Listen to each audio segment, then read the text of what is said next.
Os 100 olhos do pavão. O pavão é considerado um dos mais bonitos animais da natureza.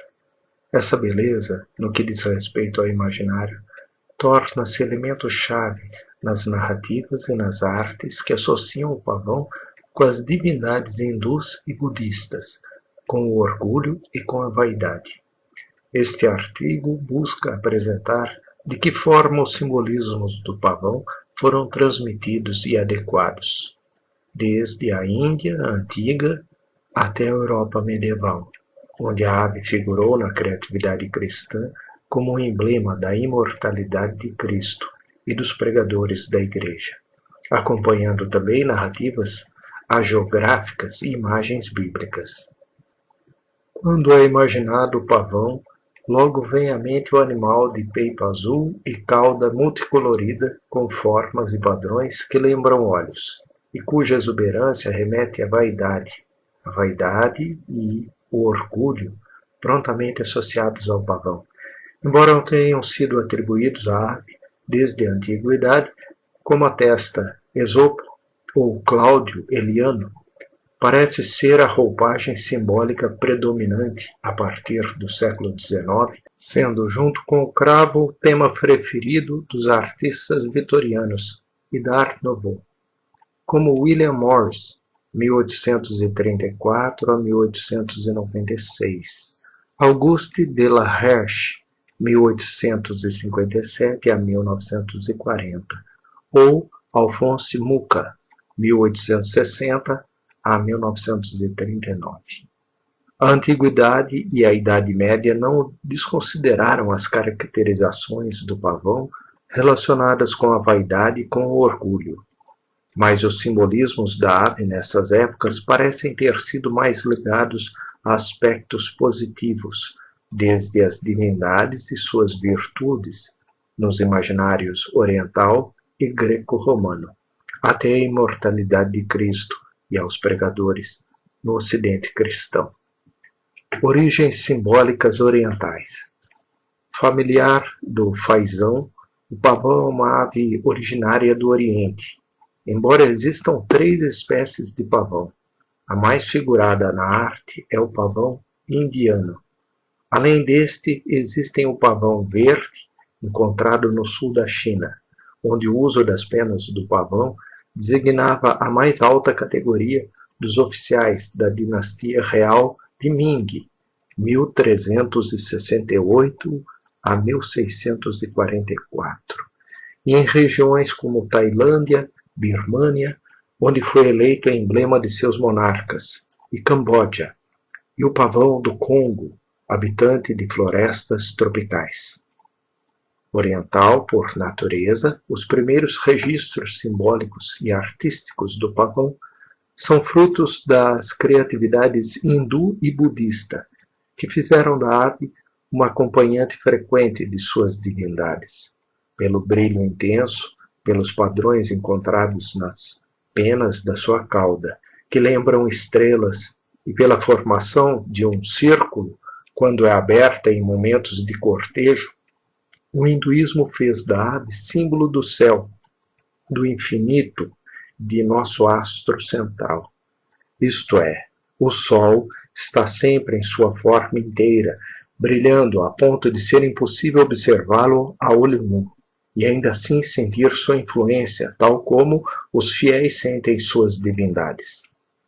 Para os hindus, o pavão é atributo de várias divindades, como a protetora do lar e da agricultura, Lakshmi, Skanda Kartikeya, o deus da guerra que monta em Paravani, a divindade do amor e do desejo, Kamadeva, também representada sobre um pavão, a deusa do conhecimento, Sarasvati, e também Krishna, um dos avatares de Vishnu, costumeiramente estampados, segurando uma pena de pavão, ou acompanhado de um.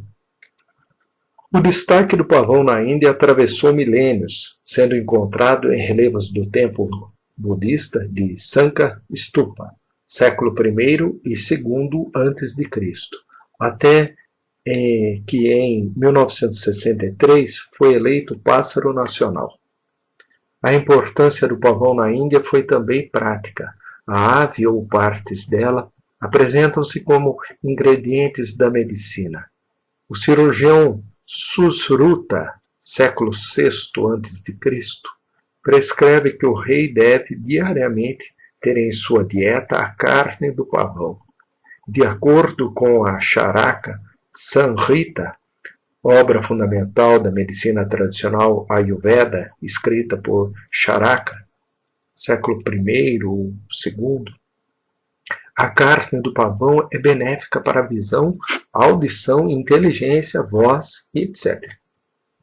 Apesar de parecer ilógico aos contemporâneos que o fumo das penas de pavão cura picadas de cobra, lembra-se que no período medieval eram usados ingredientes como o chifre do cervo em receitas curativas. O naturalista romano Plínio o Velho, por exemplo, argumenta que a queima dos chifres do cervo afugenta as cobras e cura epilepsias. Para os budistas, a ave simboliza o conhecimento. Mais precisamente, os iluminados pela doutrina de Buda, século VI a.C., chamados Bodhisattvas, como a rainha Mayamayuri, que, semelhante a Skanda, Kartikeya e Kamadeva, é representada montada num pavão. Isso justificava-se pela habilidade do animal em não se envenenar quando comendo plantas perigosas, conforme contam as histórias orientais, aproximando-se destes seres iluminados que conseguem superar pensamentos venenosos a partir da meditação e do autoconhecimento, num processo evolutivo de 5 passos, os quais Chomsky relaciona a 5 penas na cabeça do pavão. Do Oriente ao Ocidente. A partir da Índia e de seus comerciantes, o pavão chegou até a região da Pérsia, junto ao ouro e às especiarias, e lá adquiriu também dignidade que o trono dos imperadores locais era referido como trono do pavão, com as conquistas do rei persa Ciro o Grande, 559 a.C. e menos 530 a.C.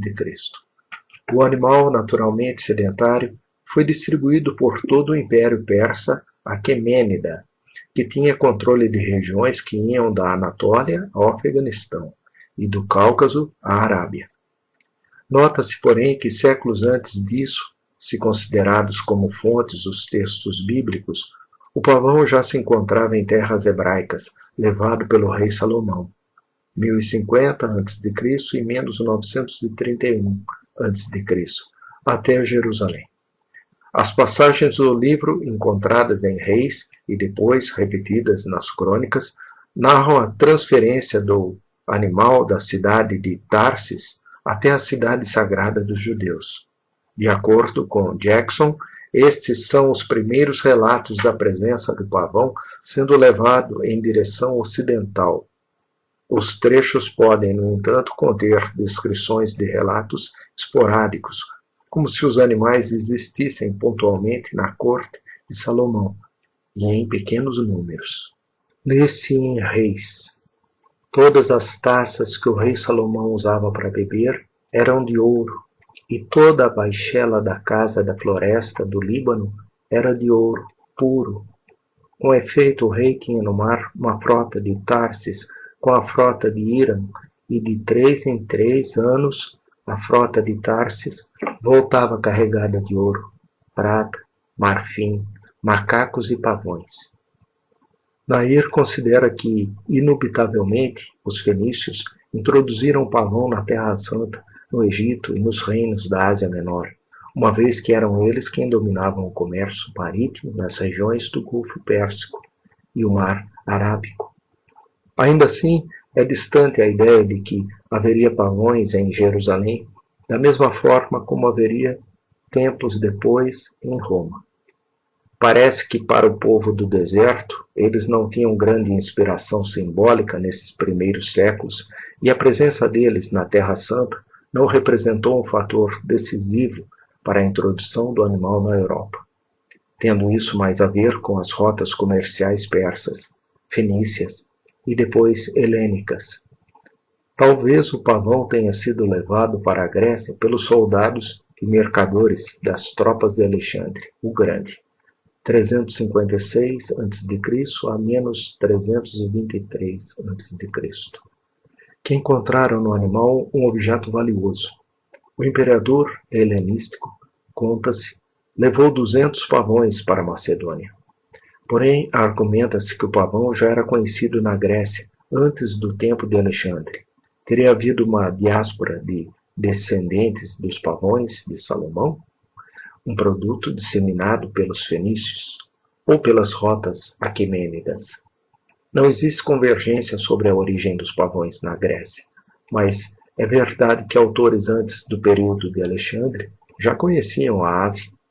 Uma possível rota até chegar no continente foi a partir da conquista pelos atenienses da ilha de Samos, que havia recebido o pavão de comerciantes do Oriente Médio e eleito o animal como símbolo da divindade nascida na ilha. Hera, a protetora dos lares, do casamento e do parto. Depois da morte do tirano Policrates, menos 522 a.C., a ilha de Pitágoras, 570 a 490 a.C., e de Epicuro, 341 a 270 a.C., foi denominada pelos persas e no século V juntou-se à Liga de Delos sob domínio de Atenas.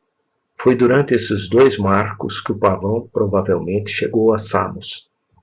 O poeta cômico grego Antífanes, 408 a.C., menos 334 a.C., confirma a relação entre a ilha de Samos, a deusa Hera e o pavão. Hera, eu ouvi. Em Samos mantém esse tipo de pássaro dourado, o admirável e adorável pavão. Assim que o animal chegou ao território grego e à Península Itálica, foi representado puxando a carruagem de Hera, a partir da tradição de Samos, e associado a Juno, a rainha dos céus, esposa dos Zeus, deus celeste e protetor dos romanos, Júpiter, cujas sacerdotisas carregavam leques cerimoniais feitos com penas de pavão, chamados flabelle. Lembrando o céu estrelado, a plumagem do pavão representou Hera, filha de Cronos, e Rhea, esposa e irmão do pai do panteão grego Zeus.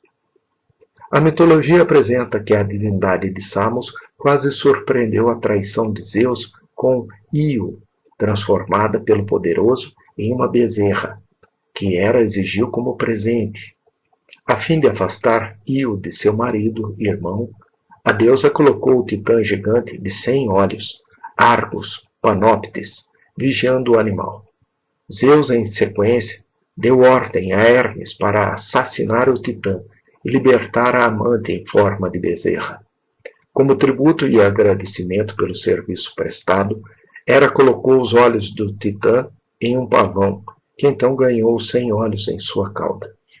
Como comparação, a tribo indiana de Gadaba, de Gala-Anguda, nos distritos de Koraput, tem uma versão diferente sobre a origem da cauda do pavão. Conta-se que um xamã sacrificou uma vaca para Jaker Deota e colocou uma tira de carne no telhado de sua casa para secar. Na manhã seguinte, sua esposa, enquanto varria a varanda da casa, assistiu a um papagaio tentando arrancar um pedaço da carne. A mulher, então, jogou sua vassoura no papagaio e o acertou.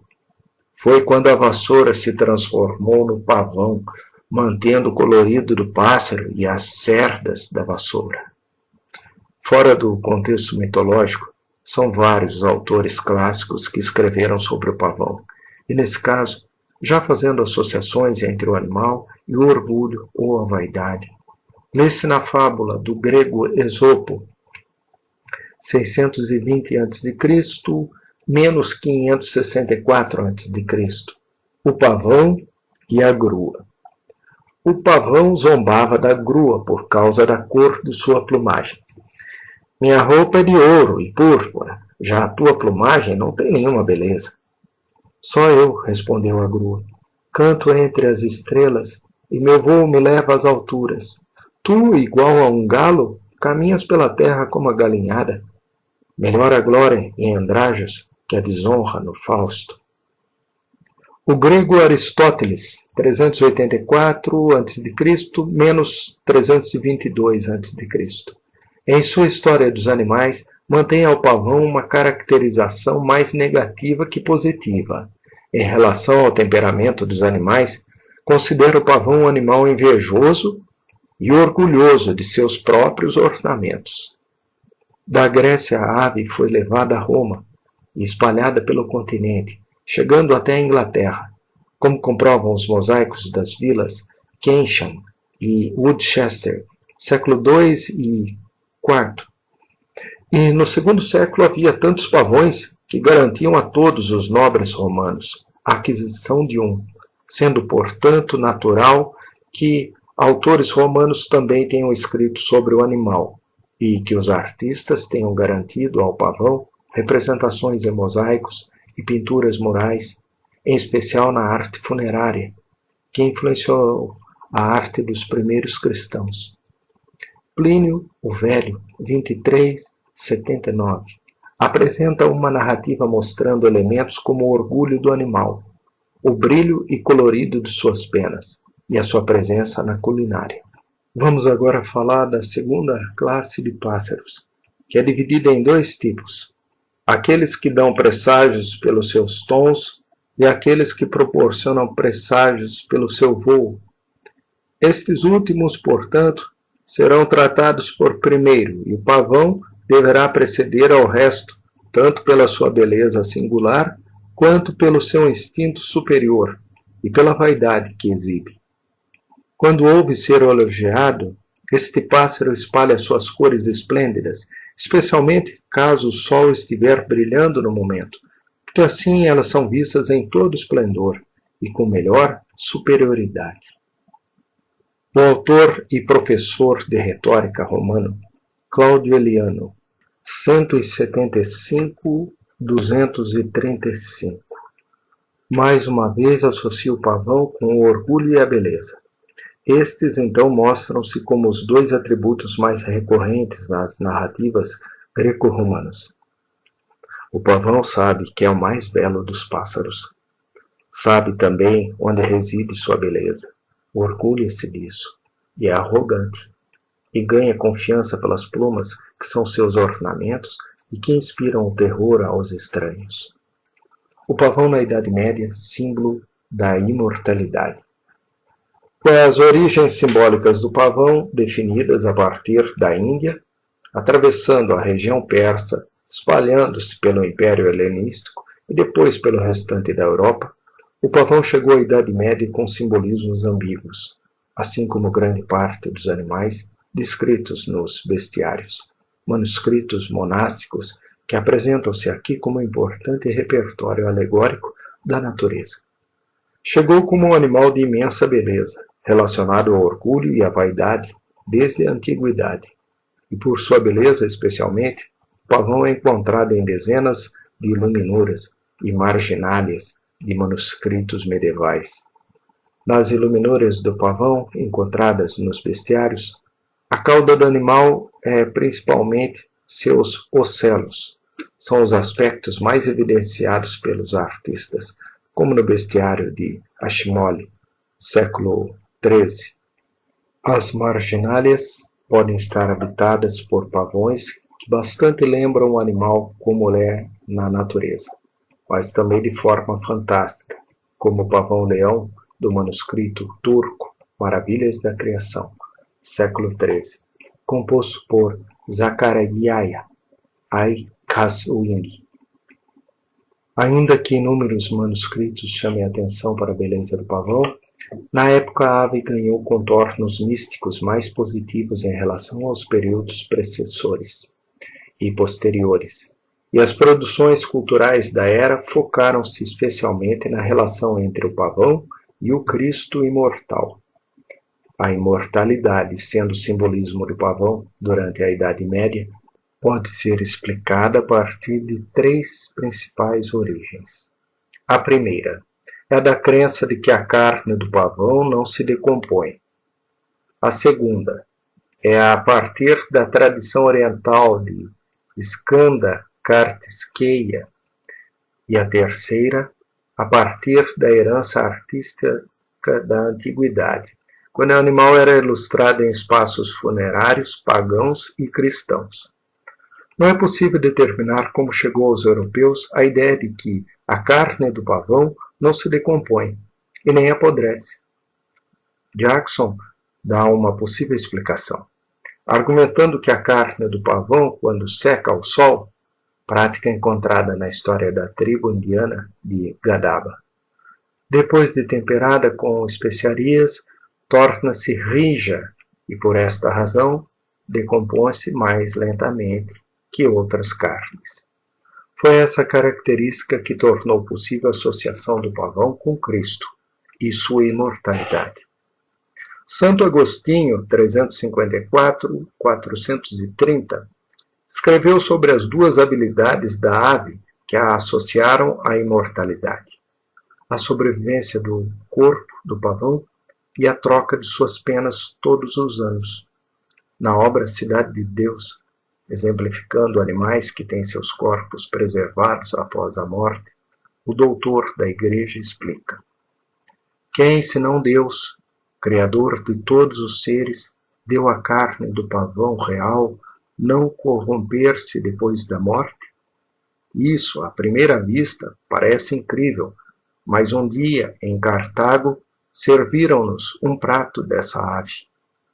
Tomei um pouco do peito, carne magra, mandei guardá-lo. Ao cabo de tempo suficiente para se corromper qualquer outra carne cozida, me apresentaram aquele pedaço e ainda não ofendia o olfato. Viu, mais de um mês depois, no mesmo estado, e depois de um ano, apenas estava um pouco mais seco e mais encolhido. O franciscano Marcos de Orvieto, século XIII, compara a carne íntegra da ave com aqueles enraizados nas virtudes evangélicas e com o cheiro da boa reputação. A segunda carta aos Coríntios, mencionada na obra do Seguidor de São Francisco, 1182-1226, Liber de Moralitatibus, aponta: graças sejam dadas a Deus, que por Cristo nos carrega sempre em seu triunfo, expande em toda parte o perfume de seu conhecimento. Em verdade, somos para Deus o bom odor de Cristo. Abre-se um parêntese para notar que tanto em Santo Agostinho como em Plínio encontramos a apropriação do pavão pela culinária, costume ainda mais antigo, já que o imperador indiano Asoka, século III a.C., antes de convertido ao budismo, tinha um pavão em seu cardápio.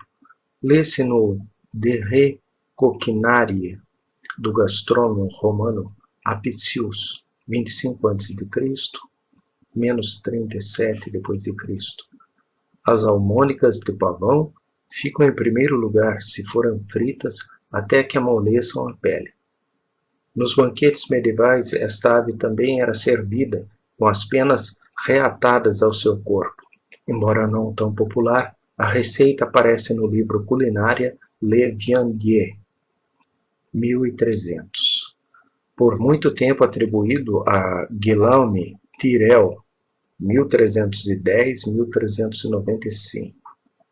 A prática de vestir com suas penas o pavão depois de assado aparece na tradição cavaleiresca dos votos do pavão, quando o cavaleiro impõe sua mão sobre o animal e jura servir bem o reino e ter ações heróicas.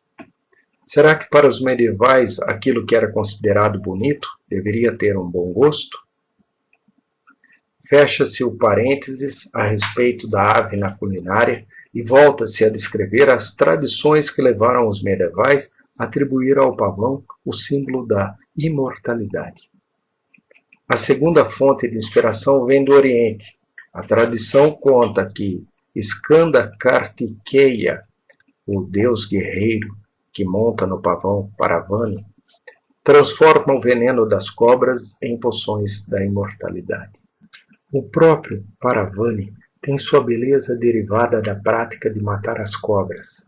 Acredita-se que a beleza da sua plumagem deriva da transmutação natural dos venenos que engole enquanto destrói serpentes. Um terceiro lugar, talvez mais significativa, a ideia do pavão como signo do imortal aparece na arte funerária.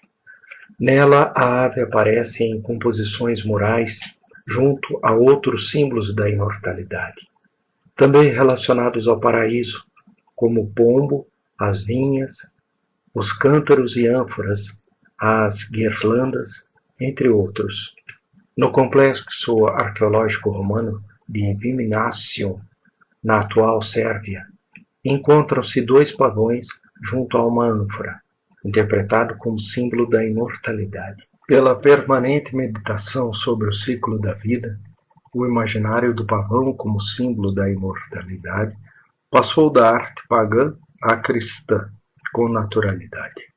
O animal figurou na arte dos seguidores de Cristo nas catacumbas, junto às vinhas, aos pombos, aos monogramas de Cristo, XP, e da árvore da vida encontrada no centro do jardim celestial, como escrito no texto bíblico.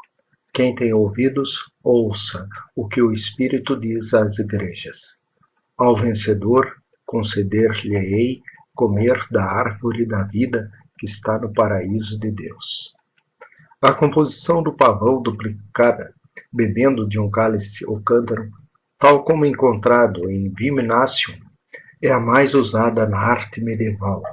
Ela pode ser encontrada em imagens na Basílica de Santa Maria Donato, em Murano, século XII, na Basílica de Santa Maria Assunta, em Torcello, fundada em 639, na ábside da Basílica de São Clemente, na capital italiana, século XII, no Palácio Jaisalmer, no Rajastão, século XII, entre outros. Não se restringindo às artes monumentais, há composições dessa natureza também em manuscritos, como na Bíblia, Sancti Martialis Lemovicensis, século XI, ou no Evangelho de Toros Roslin, 1262. Em contextos funerários encontram-se pavões, por vezes também duplicados, em frescos da Necrópole Vaticana, século I, da Catacumba de Priscila, século III, do hipogeu da Via Dino Compagni, século IV, os 3 em Roma e da Catacumba São Genário, século VI, em Nápoles.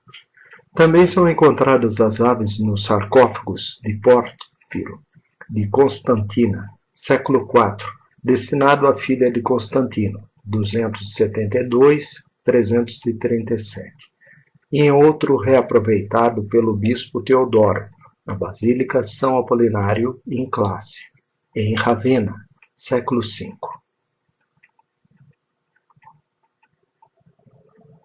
Apesar da escassez de fontes escritas até a Alta Idade Média, o pavão figurou em diversos espaços religiosos com a temática da dupla de pássaros cercando um cálice, comumente junto às vinhas, aos acantos e à árvore da vida. A arte, portanto, confirma a relação entre o pavão e a imortalidade. Como consequência, então, o pavão tornou-se símbolo daquele que venceu a morte, Cristo. Era comum na Idade Média associar o Salvador aos mais diferentes animais, em especial aqueles mais ligados aos poderes natural e espiritual, como o unicórnio, o cervo, o leão ou a pantera.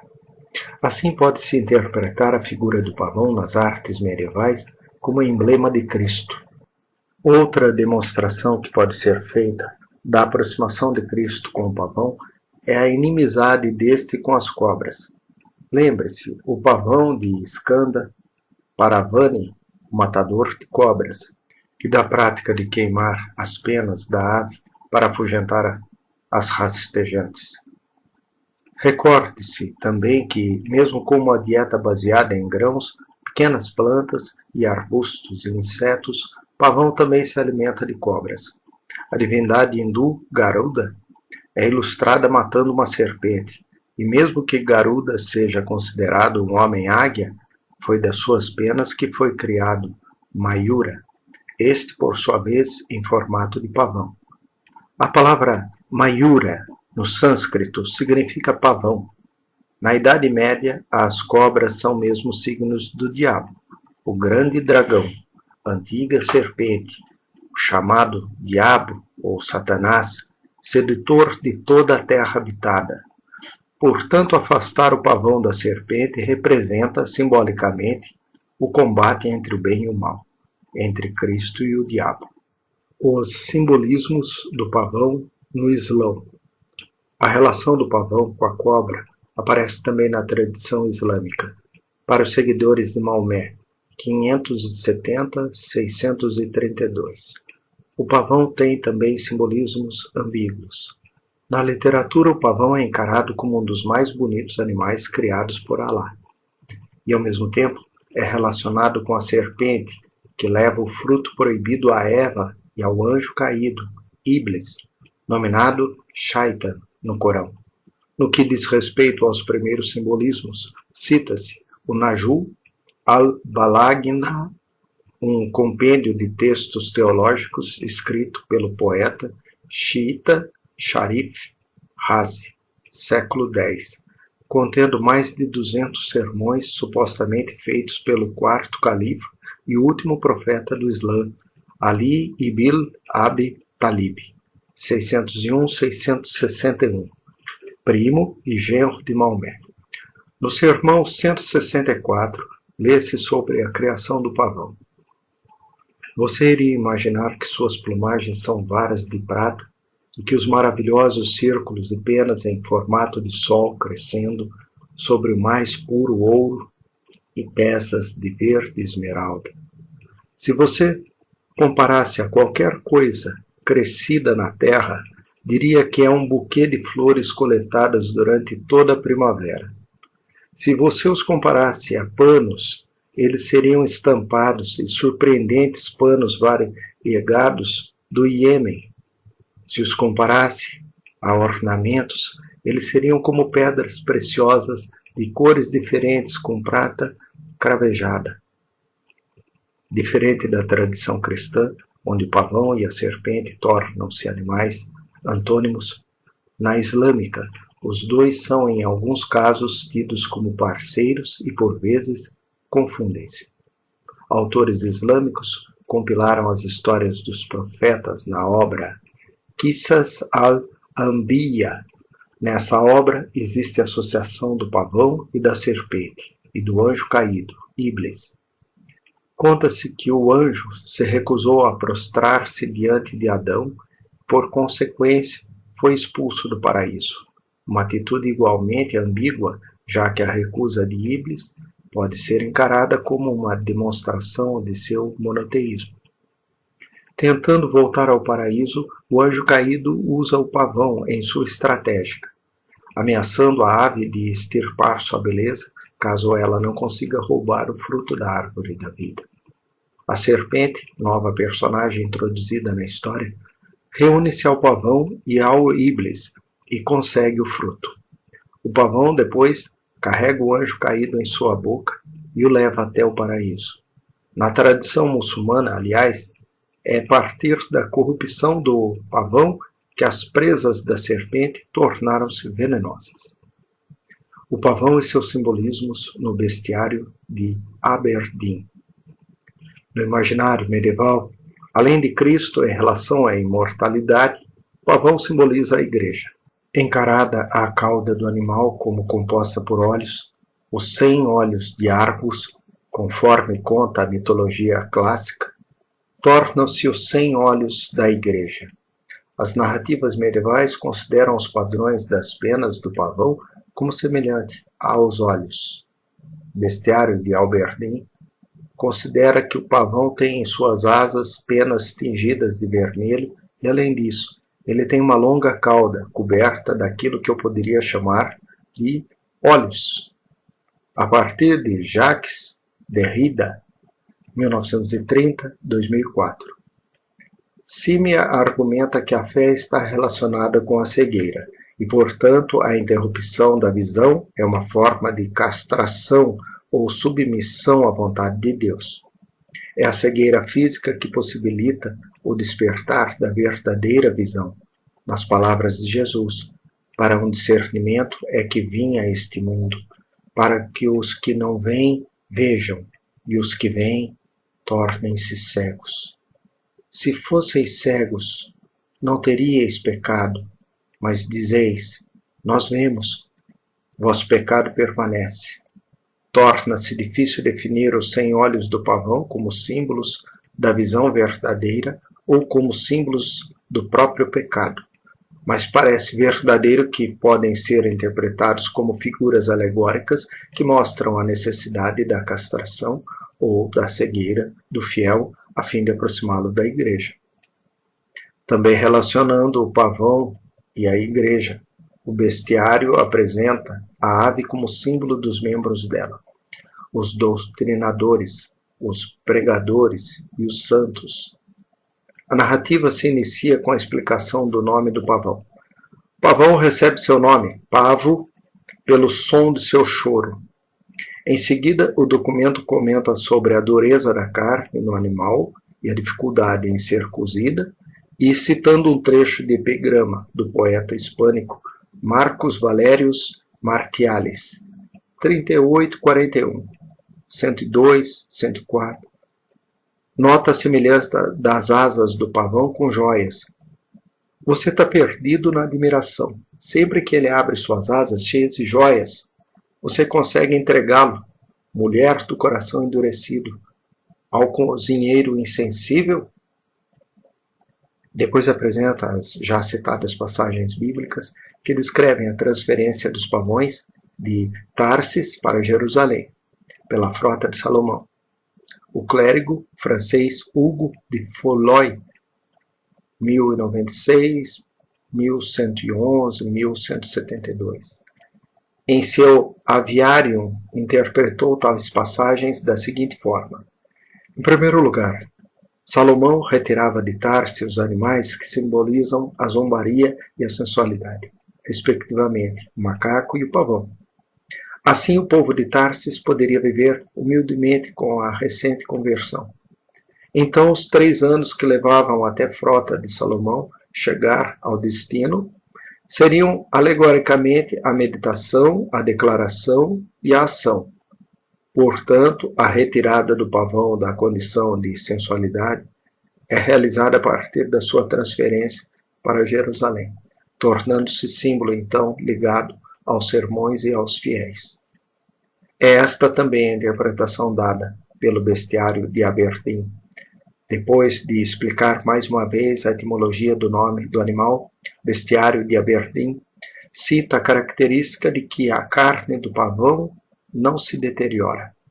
E discute-se também a relação simbólica da carne do pavão e dos pregadores cristãos. O pavão tem carne dura, resistente à decomposição, que só pode ser cozida com dificuldade e com esforço pode ser digerida no estômago, devido ao calor de seu vivente. Tais são as mentes dos professores. Eles também não queimam com a chama do desejo, nem são incendiados pelo calor da luxúria. O pavão tem uma voz temerosa, assim como um pregador, quando ameaça os pecadores com o inextinguível fogo da geena. Ele caminha sem se afetar, no sentido de que o pregador não ultrapassa os limites da humildade em seu comportamento.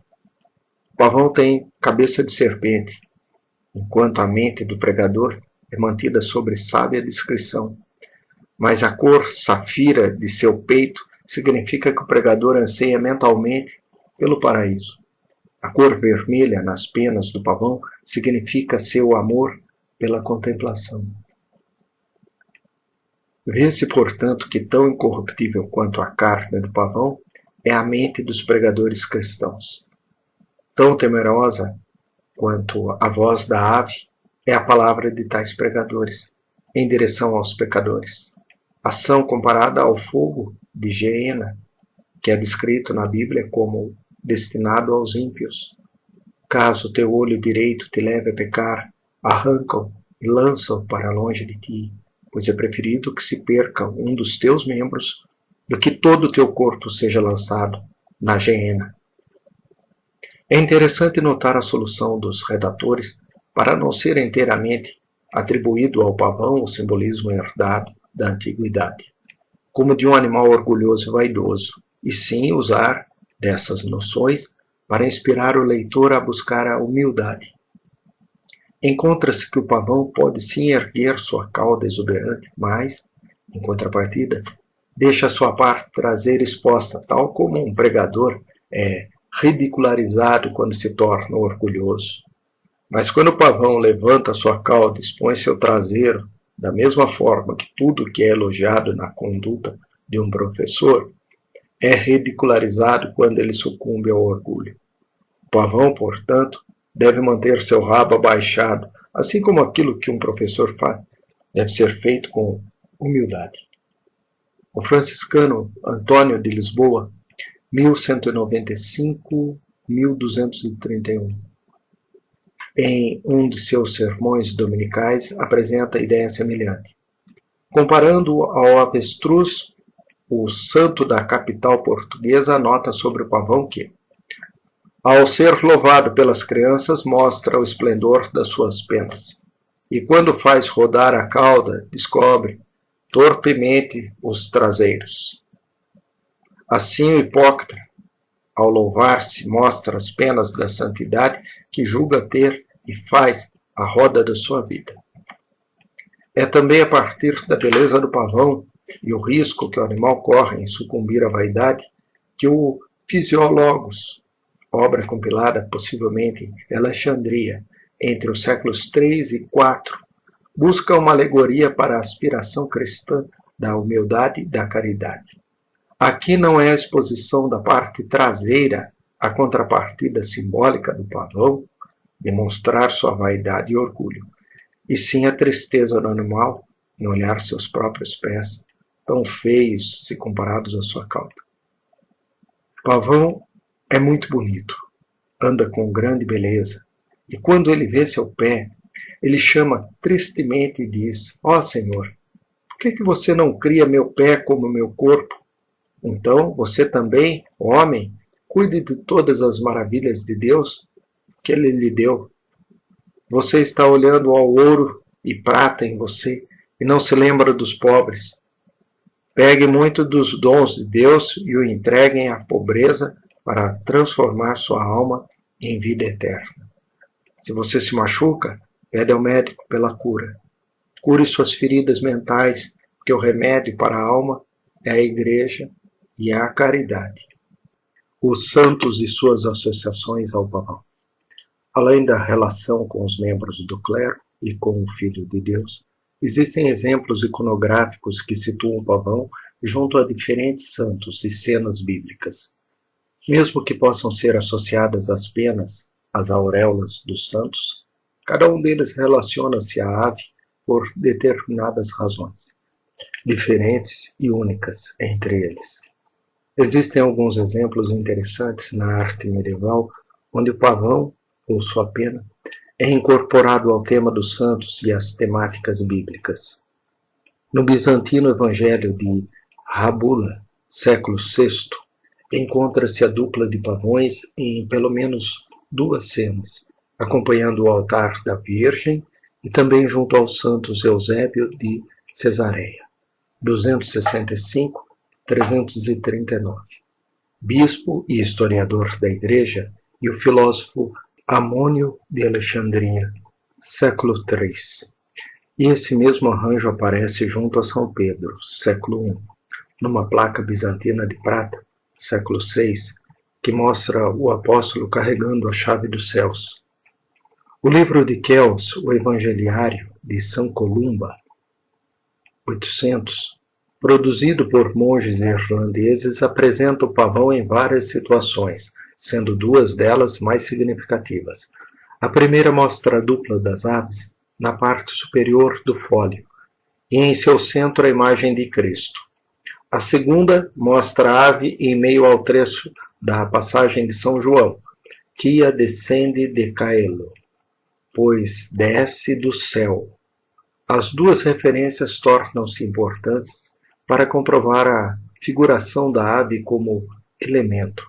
O Apocalipse de Paris, século XV, exibe a cena do Cristo entronado ao centro de sua amêndoa mística, junto com figuras angelicais, ajudando São João a subir aos céus. Dentre as figuras angelicais, a central apresenta asas, com penas de pavão. Acompanham Cristo os 4 evangelistas, Mateus, Marcos, Lucas e João, rodeando o Senhor em sua mandorla. Os 4 evangelistas em outro documento, a Bíblia de Nicolaus de Lyra, 1402. Aparecem também com penas de pavão nas asas, em seus formatos animais tetramorfos, homem-anjo, leão, boi e águia. Note-se a imagem do anjo com asas de pavão é bastante misteriosa, já que lembra o anjo caído, Iblis, da tradição islâmica. Estes anjos com asas feitas de penas evocam também a imagem do pavão angelical, personagem encontrado na tradição dos Yazidis, comunidade étnico-religiosa curda, que o chamam de Malik Taus, a manifestação de suas divindades mais importante, ainda que tanto os Yazidis quanto os medievais tenham em seu imaginário a figura de um anjo com asas de pavão, não há ainda como defender uma possível influência ou conexão entre os dois. Na arte medieval, diferentes seres angelicais têm em suas asas a presença de ocelos do pavão. O arcanjo Miguel, líder do exército divino, aparece com asas de pavão no livro de Horas de Margarida de Orleans e no tríptico do Último Julgamento de Hans Memling, 1440-1494, onde o arcanjo segura uma balança na mão direita e um báculo na esquerda, rodeado de mortos levantando de seus túmulos e demônios brigando por suas almas. O pintor Flamengo também usa o pavão como personagem na peça Cenas da Paixão de Cristo, século XV, e confere penas de pavão, desta vez, nas asas do mensageiro arcanjo Gabriel, em 2 obras representando a Anunciação. 1450, 1465, 1470. Parece que nas cenas da Anunciação é mesmo recorrente a representação de Gabriel com asas de pavão. Fra Angélico, 1395, 1455. E Fra Filippo Lippi, 1406, 1469. Assim apresenta o anjo nas suas versões do episódio. Misteriosa é a relação do pavão com São Tomé. Parece comum em diferentes códices que o apóstolo foi até a Índia, local por excelência dos pavões, sendo assim o animal um possível personagem nas histórias do apóstolo. Composta pelo dominicano Jacopo de Varazzi, 1228-1298. A coletânea hagiográfica Legenda Áurea anota: Tomé estava na Cesareia quando o Senhor lhe apareceu e disse: o rei da Índia, Gondoforo, enviou seu ministro Abanes em busca de um arquiteto hábil. Quando você tiver convertido os indianos, virá a mim com a palma do martírio. Outros textos também compõem o cenário do martírio do incrédulo com um grande número de pavões, até que foi morto quando confundido por um pavão pelo caçador, como descrito pelo viajante veneziano Marco Polo, 1254-1324. Eles dizem que o santo estava na floresta, fora de seu eremitério, rezando, e ao seu redor havia muitos pavões. E um dos idólatras, não vendo o santo, atirou uma flecha em um dos pavões. e esta flecha atingiu o homem santo no lado direito, de tal maneira que ele morreu com o ferimento, docilmente se dirigindo ao seu Criador. Essa tradição, no entanto, não foi transmitida para as artes visuais da Idade Média. Na Inglaterra, a ave aparece como atribuição ao arcebispo de Cantuária São Tomás Becket, 1118-1170, no século XIII. O santo é mostrado montado num pavão, numa estátua usada como lembrança dada aos peregrinos da Cantuária, uma vez que na história do santo não é encontrada qualquer relação à ave. Tal associação torna-se de difícil investigação. Seria uma figura triunfal do santo montado no orgulho do rei Henrique II de Inglaterra? Ou seria uma demonstração da promessa feita pelos peregrinos, que imitavam os cavaleiros em seus juramentos dos votos do pavão? A Virgem Mártir Santa Bárbara, além dos costumeiros elementos iconográficos da torre ou do cálice, também pode figurar segurando uma pena de pavão, como comprova a obra do mestre do sangue sagrado, Madonna com as Santas Catarinas e Bárbara, 1509-1529. Aqui uma possível explicação vem da origem da santa, que nasceu em Heliópolis, hoje Baalbek, no Líbano. Na antiguidade, a cidade, então pertencente ao Império de Alexandre, tinha o pavão como emblema. Além dos temas hagiográficos, o pavão ou suas penas aparecem na arte em quase todas as fases da vida de Cristo, desde as já descritas anunciações, e quando o anjo mensageiro não é imaginado com asas de pavão, o pássaro colorido aparece como espectador, como apresenta Fra Carnevale, 1420-1484. Ele também é espectador na Natividade em duas peças de Fra Angélico, 1395-1455. Girolamo dai Libri, 1474-1555.